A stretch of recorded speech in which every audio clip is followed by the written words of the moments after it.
Der Thomas ist hinter der Uschi her und bringt's fast so weit, dass er sich ein tiefes Busserl geben. Aber sie haut im letzten Moment nur die Bremse rein. Ihre Alter entschuldigt sie, dass er's so runtergemacht hat. Der Fanny, seine Mutter, schlagt z Lansing auf und möcht mit ihren Alten wieder gut werden.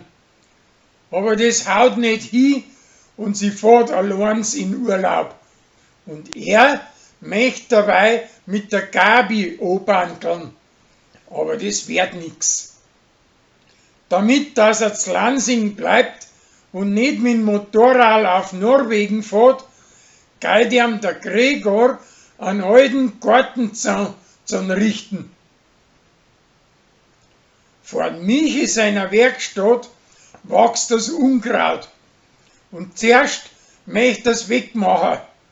Aber das ist ihm nachher zu viel Arbeit und drum lässt das stehen und sagt zu den Leuten, dass das zum Schutz für die Insekten wichtig ist.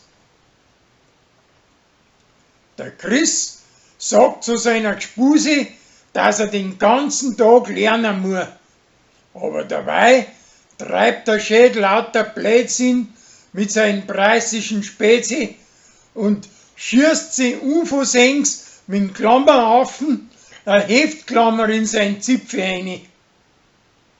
Kathi kommt aber gleich dahinter und der bleckt ihm recht.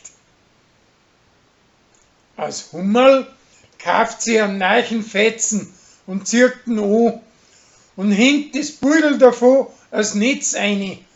Und die Rosi geht ihm unversenks am Magen nicht und muss sich nachher beim Hummerl dafür entschuldigen.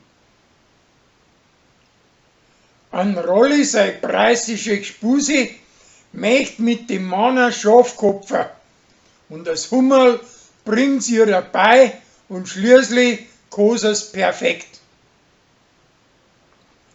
Ein Korbi, sein preußischer Gesell, ruiniert als ein Psuffener einen alten Tram, der wo ein Erbstickel von einem wichtigsten Kunden ist und wo schier die ganze Arbeit von den letzten Wochen und der wichtigste Auftrag vom ganzen Jahr dran hängt.